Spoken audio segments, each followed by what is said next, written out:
안녕하세요, 비트TV입니다. 자, 이렇게 하나의 블럭에는 이전 블럭에 대한 요약본이 들어갑니다. 이 전체 데이터에 대한 요약본. 여기서 약간 눈치를 채셨겠지만 왜 해킹하기가 힘드냐. 71만 8022번의 블럭이 생성이 됐는데 이 사이에 특정 블럭을 해킹하기 위해서는 뭘 해야 됩니까? 이 전에 쌓여있는 모든 블럭을 다 해킹을 해야 됩니다. 그리고 이 데이터를 변조해야 됩니다. 왜 그럴까요? 얘 때문에 그렇습니다. 얘 때문에. 이 고유 넘버를 가진 이 해시 값을 전 세계 하나밖에 존재하지 않는 저 요약본을 어떻게 변조하냐는 거죠. 그것도 64자열 저 해시 값을. 그래서 암호화하기 이렇게 무서운 겁니다. 근데 저 해시 값을 위변조해야 되고 내가 특정 블록에 대한 해킹을 해서 비트코인 이체 개수를 바꾼다든가 뭐 이럴 수 있겠죠.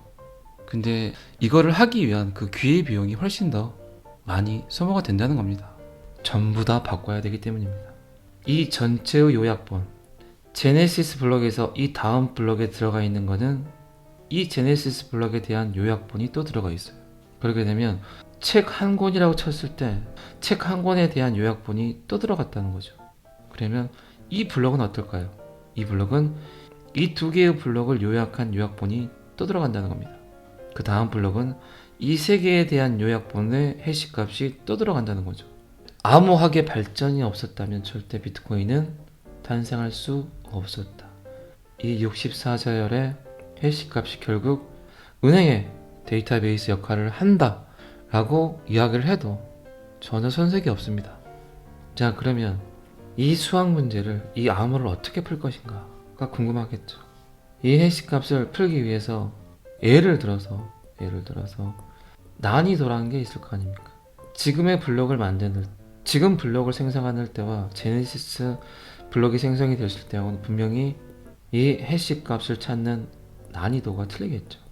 그렇기 때문에 그 가치가 훨씬 지금은 크겠죠. 제네시스 블록보다는. 자, 그러면 어떤 난이도가 들어가 있는 문제를 내는지 이 컴퓨터 프로그래밍 안에서 점점 문제는 어려워져야 될 거 아니에요. 문제가 점점 어려워진다.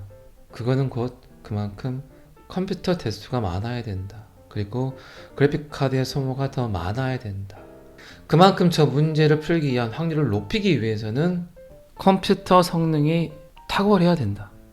왜? 경쟁들을 하니까 이 다른 채굴 회사부터 내가 먼저 블록을 생성을 해서 브로드캐스팅을 해야 그거를 참 블록으로 인정을 해주기 때문에. 그러니까 정말 슈퍼컴퓨터를 갖다 놓고 이거를 찾기 위한 확률 게임을 시도를 하는 거죠.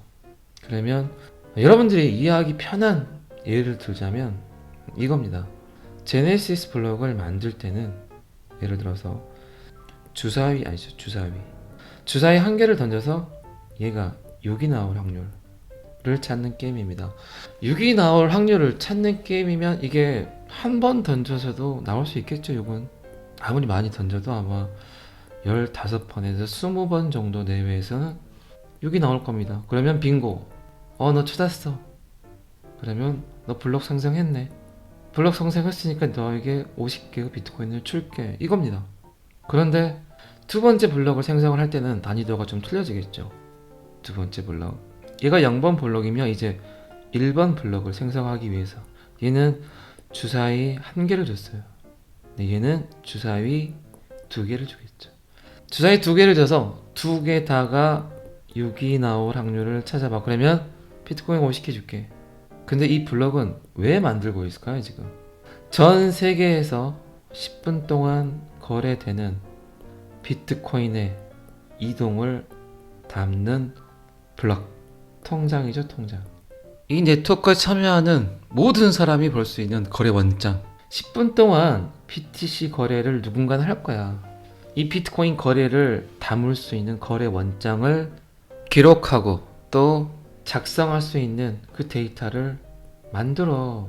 그러면 비트코인 50개 줄게. 그래서 이제 1번 블럭이 생성이 되면 이 블럭 안에서 누군가는 BTC 거래를 하겠죠. 그래서 이 거래 원장을 쓸 수 있는 블록체인. 자, 그러면 분명히 이 블록을 만들기 위해서는 주사위 2개를 던졌겠죠. 노력을 했잖아요. 노동을 했잖아요. 노동을 한 거의 대가가 보상으로 주어지는 50개의 비트코인. 자, 1번 블럭을 만들 때는 주사위 2개를 쥐어줘요. 그리고 주사위 2개가 동시에 6이 나올 확률을 찾는 겁니다. 주사위 2개가 6이 나올 확률을 찾아요.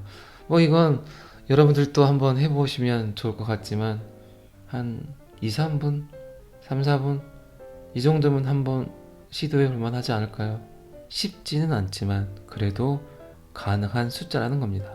그리고 이제 2번 블록에는 주사위 3개를 쥐어주고 3번 블록에는 4개를 주어지고 한꺼번에 던졌을 때 전체 다가 6이 나올 확률, 이 확률을 찾는 사람에게 비트코인을 준다는 겁니다. 그러면 지금은 71만 8,022개의 블록이 생성이 됐어요. 그러면 딴 거 다 떠나서 이 넘버 수에 맞는 71만 8,000개의 주사위를 쥐어주고 이거를 전체 다가 던졌을 때 6이 나올 확률을 찾는 게임을 하고 있는 겁니다. 이게 쉽습니까? 사람이 가능한 겁니까? 웬만한 컴퓨터가 가능할 거예요. 그러니까 끊임없이 슈퍼 컴퓨터들이 수많은 전기료와 그래픽카드를 소모하면서 이 확률을 찾는 겁니다. 계속 던지고 있죠. 계속 시도를 하고 있죠. 71만 8천 개의 주사위를 던지면서 이번에도 던져, 이번에도 던져. 그래서 전체 다가 6이 나올 확률을 찾아야만이 지금은 6.25개를 주죠. 6.25개의 비트코인을 받습니다. 왜 6.25개를 지금은 받는지에 관한 이야기는 다음 영상에서 제가 또 이어서 이야기를 해보도록 하겠습니다. 다음 영상 때는 실질적으로 진짜 블록을 만들어서 비트코인 블록을 만드는 게 아니라 예를 들어서 블록을 만드는 것 같은 형태와 똑같은 데이터로 한번 우리들이 직접 만들어 봐서 어떤 형태들이 나오는지 제가 설명을 또 해보도록 하겠습니다. 오늘은 여기까지 하겠습니다. 구독과 좋아요는 항상 저를 힘나게 합니다. 감사합니다. 비트TV였습니다.